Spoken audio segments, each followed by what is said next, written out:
നമസ്കാരം, വീക്ക്ലി ട്രെൻഡ്സെറ്റേഴ്സിലേക്ക് സ്വാഗതം.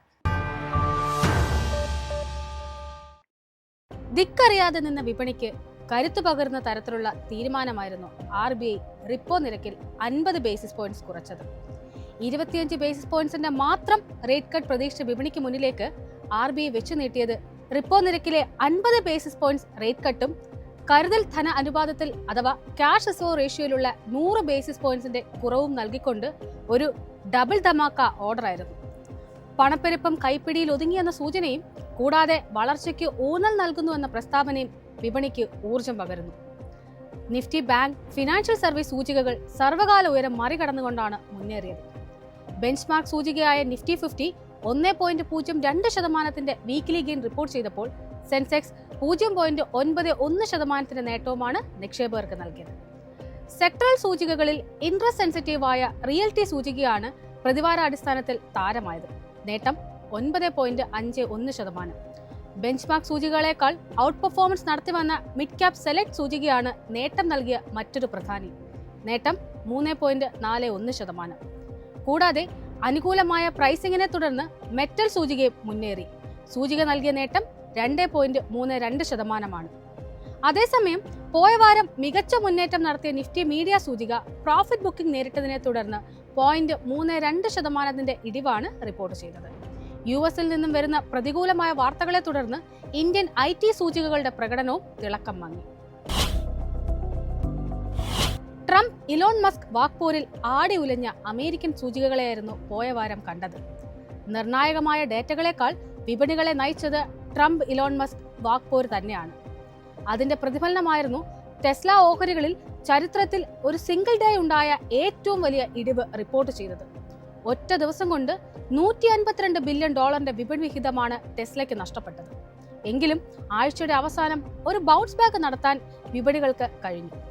പ്രതിവാര അടിസ്ഥാനത്തിൽ ഡൗ ജോൺസ് സൂചിക 1.17% റിപ്പോർട്ട് പ്രതിവാരാടിസ്ഥാനത്തിൽ ഡൗ ജോൺസ് സൂചിക 1.17% നേട്ടം നൽകിയപ്പോൾ Nasdaq 100 1.97% മുന്നേറിയത്.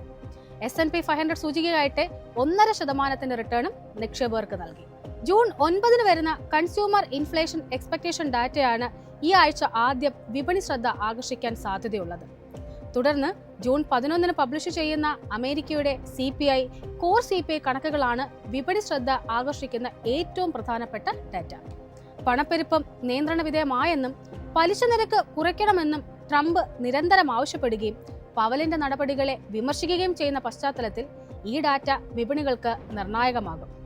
June 12 producer price index അഥവാ PPI, കോർ PPI ഡാറ്റകളും എത്തും. പ്രൊഡ്യൂസേഴ്സിന്റെ ഭാഗത്തു നിന്നുള്ള പണപ്പെരുപ്പമാണ് PPIയിലൂടെ മെഷർ ചെയ്യുന്നത്.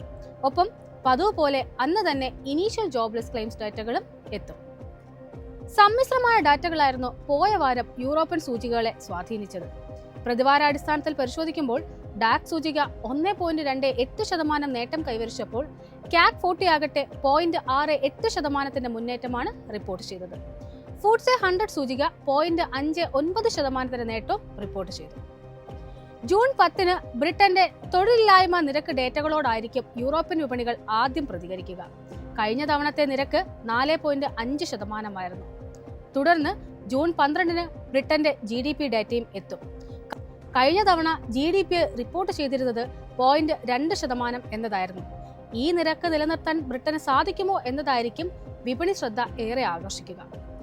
ജൂൺ 13 യൂറോപ്പിലെ ഏറ്റവും വലിയ ഇക്കോണമിയായ ജർമ്മനിയുടെ മന്ത്ലി ആൻഡ് ഇയർലി ബേസിസിലുള്ള CPI കണക്കുകളും എത്തും. ഇതുകൂടാതെ ഫ്രാൻസിന്റെ മന്ത്ലി CPI ഡാറ്റയും യൂറോസോണിന്റെ വ്യാവസായിക ഉൽപാദന ഡാറ്റയും ജൂൺ 13 എത്തുന്നതാണ്. ജർമ്മനിയുടെ മന്ത്ലി CPI ഡാറ്റ കഴിഞ്ഞ തവണ 0.4% ഇത്തവണയും മാർക്കറ്റ് പ്രതീക്ഷിക്കുന്നത് 0.1% പണപ്പെരുപ്പം കുറയുമെന്നാണ്. ഇയർലി CPIയിലേക്ക് വരുമ്പോൾ കഴിഞ്ഞ തവണ 2.1% റിപ്പോർട്ട് ചെയ്തത്. ഇത്തവണയും അത് മാറ്റമില്ലാതെ തുടരുമെന്ന് തന്നെയാണ് വിപണിയുടെ പ്രതീക്ഷ. ഫ്രാൻസിന്റെ CPI കണക്കിൽ കഴിഞ്ഞ തവണ 0.6% രേഖപ്പെടുത്തിയത്. ഇത്തവണ പ്രതീക്ഷിക്കുന്നത് നെഗറ്റീവ് 0.1% എന്നതാണ്. ഇത്തരത്തിലുള്ളൊരു നെഗറ്റീവ് ട്രെൻഡ് തുടരുകയാണെങ്കിൽ ഒരു ഡീഫ്ലേഷണറി പ്രഷറിലേക്കുള്ള സാധ്യതയാണ് കാണുന്നത്. ഇനി ഏഷ്യൻ ഇക്കോണമികളിലേക്ക് വരുമ്പോൾ സമ്മിശ്രമായ ഡാറ്റകളായിരുന്നു പ്രധാനമായും ചൈന, ജപ്പാൻ തുടങ്ങിയ വിപണികളുടെ ഗതിയെ നയിച്ചത്. ഈ ആഴ്ചയിലേക്ക് വരുമ്പോൾ ജൂൺ 8 വന്ന ജപ്പാൻ, ചൈന എന്നീ രാജ്യങ്ങളുടെ GDP കണക്കുകളും ചൈനയുടെ CPI, PPI കണക്കുകളോടുമായിരിക്കും പ്രധാനമായും ആഴ്ചയുടെ ആദ്യം ഏഷ്യൻ വിപണികൾ റിയാക്ട് ചെയ്യുക. കമ്മോഡിറ്റി മാർക്കറ്റിൽ നേട്ടമാണ് പോയ വാരം കാണാൻ സാധിച്ചത്.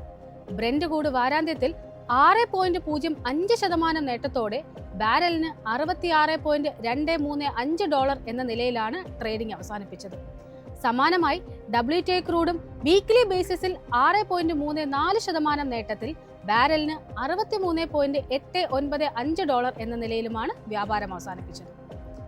US ചൈന വ്യാപാര കരാർ ചർച്ചകൾ നടക്കുന്നതും ഇത് പ്രാബല്യത്തിൽ വരികയാണെങ്കിൽ ഓയിൽ ഡിമാൻഡ് വർദ്ധിക്കുമെന്ന പ്രതീക്ഷയാണ് എണ്ണവില ഉയരാനുള്ള പ്രധാന കാരണം.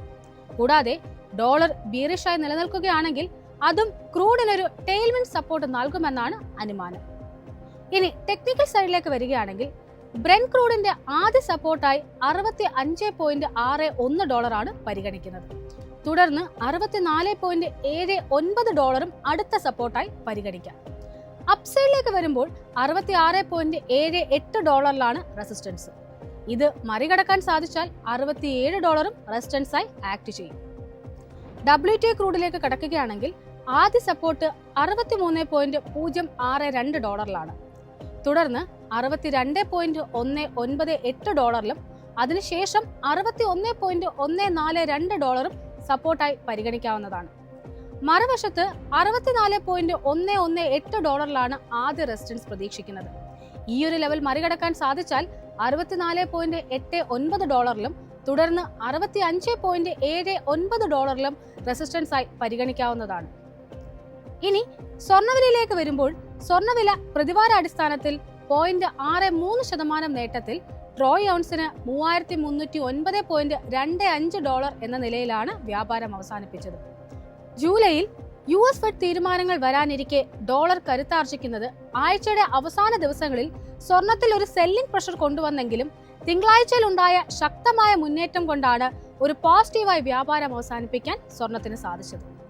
ടെക്നിക്കൽ സൈഡിലേക്ക് വരുമ്പോൾ സ്വർണത്തിന്റെ ആദ്യ സപ്പോർട്ട് $3294 തുടർന്ന് $3265 $3314 ആദ്യ റെസിസ്റ്റൻസ് പ്രതീക്ഷിക്കുന്നത്.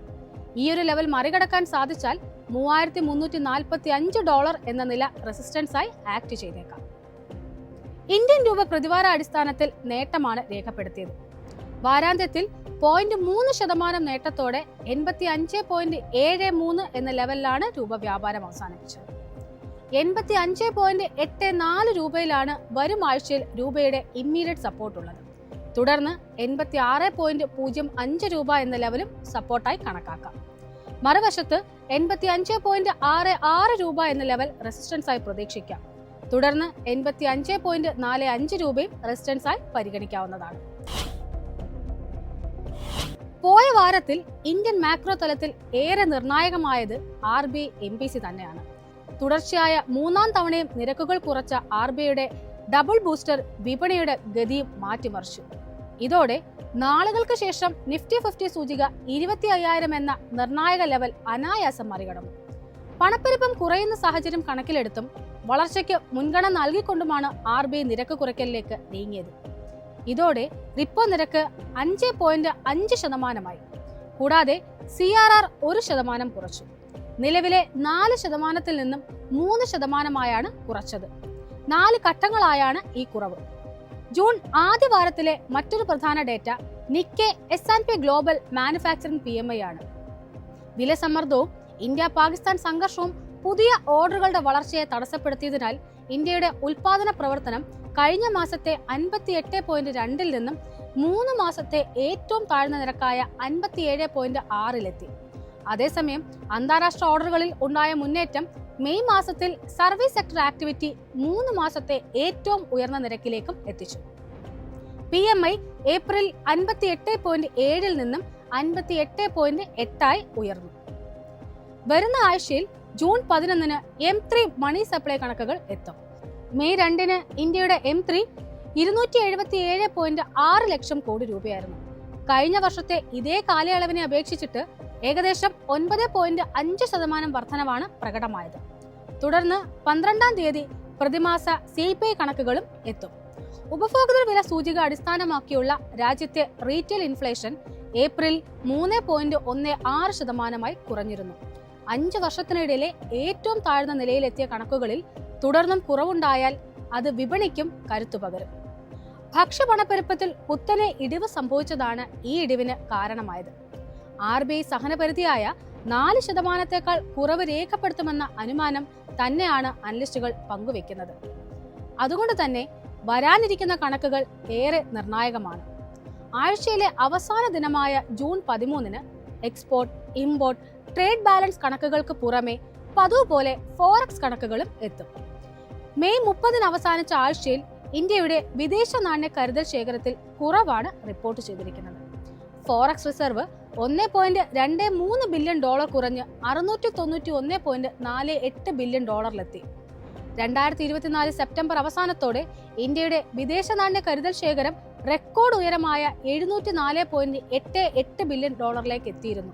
തുടർച്ചയായി ഉണ്ടാകുന്ന ഈ ഏറ്റക്കുറച്ചിലുകൾ കാരണം വരുന്ന ആഴ്ചയും റിപ്പോർട്ട് ചെയ്യുന്ന നമ്പേഴ്സിൽ ഫ്ലക്ച്വേഷൻസ് ഉണ്ടാകുമെന്നാണ് വിപണിയുടെ പ്രതീക്ഷ.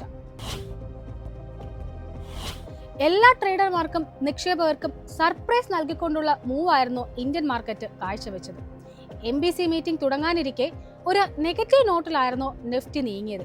പക്ഷേ റേറ്റ് കട്ട് പ്രഖ്യാപിച്ചതോടെ ഒരു സ്ട്രോങ് ആയ ബുള്ളിഷ് മൊമെന്റം ക്ലോസിംഗ് വരെ സൂചികയ്ക്ക് നിലനിർത്താൻ സാധിച്ചു.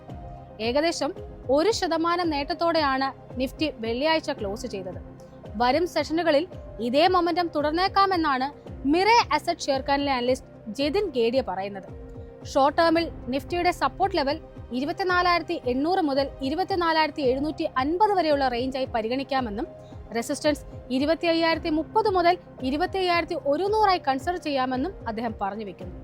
വളരെ ഓപ്റ്റിമിസ്റ്റിക് ആയുള്ള ഔട്ട്ലുക്കാണ് SBI സെക്യൂരിറ്റീസിലെ അനലിസ്റ്റുകൾ പറയുന്നത്. ഇന്ത്യൻ മാർക്കറ്റിൽ നിക്ഷേപകരുടെ റിസ്ക് അപ്പറ്റൈറ്റ് ഉയർന്നു വരുന്നു എന്നാണ് അവർ അഭിപ്രായപ്പെടുന്നത്. ഇവിടെ റേറ്റ് കട്ട് ഒരു സർപ്രൈസ് മാത്രമല്ല, ഇത് ഒരു ടെക്നിക്കൽ ബ്രേക്ക് ഔട്ടിന് ട്രിഗറായി പ്രവർത്തിച്ചു എന്നും അവർ സൂചിപ്പിക്കുന്നു. നിഫ്റ്റിക്ക് കൺസോൾട്ടേഷൻ റേഞ്ചിൽ നിന്നും ബ്രേക്ക് ഔട്ട് നേടാൻ സാധിച്ചാൽ മാർക്കറ്റ് സ്ട്രക്ചർ തന്നെ ഷിഫ്റ്റ് ആകുമെന്നാണ് അവർ പറയുന്നത്. വീക്ക്ലി ചാർട്ടിൽ ബൈയിങ്ങിനെ സൂചിപ്പിക്കുന്ന ലോവർ ഷാഡോയിലുള്ള ബുള്ളിഷ് കാൻഡിൽ ഫോർമേഷനും RSI 60-ന് മുകളിൽ മറികടന്നതും തുടർച്ചയായി വിക്സ് നെഗറ്റീവ് നോട്ടിൽ നീങ്ങുന്നതും ഈ ബ്രേക്ക് ഔട്ടിന്റെ ചാൻസ് ഉയർത്തുന്നു. ഇവിടെ ഒരു പുൾ ബാക്ക് ഉണ്ടായാൽ 24,750 മുതൽ 24,700 വരെയുള്ള ഒരു റേഞ്ച് സ്ട്രോങ് സപ്പോർട്ടായും, മറിച്ച് 25,100 മുതൽ 25,150 വരെ റെസിസ്റ്റൻസ് ആയി പ്രവർത്തിക്കുമെന്നും അനലിസ്റ്റുകൾ സൂചിപ്പിക്കുന്നു. സെക്ടറൽ ബേസിസിൽ ബാങ്ക് നിഫ്റ്റി അതിന്റെ ലീഡർഷിപ്പ് തുടരുമെന്ന് തന്നെയാണ് അനലിസ്റ്റുകളുടെ പ്രതീക്ഷ. കഴിഞ്ഞ 31 സെഷനുകളിൽ കൺസോൾട്ടേറ്റ് ചെയ്ത സൂചികയ്ക്ക് വളരെ സ്ട്രോങ് ആയ ഒരു ബ്രേക്ക് ഔട്ട് ലഭിച്ചുവെന്നും അവർ സൂചിപ്പിക്കുന്നു. മോത്തിലാൽ ഓസ്വാൾ ഡെറിവേറ്റീവ് അനലിസ്റ്റായ ചന്ദൻ തപാരി പറയുന്നത് ബാങ്ക് നിഫ്റ്റിയിൽ ഇനിയും അപ്സൈഡ് ഉണ്ടായേക്കാമെന്നാണ്.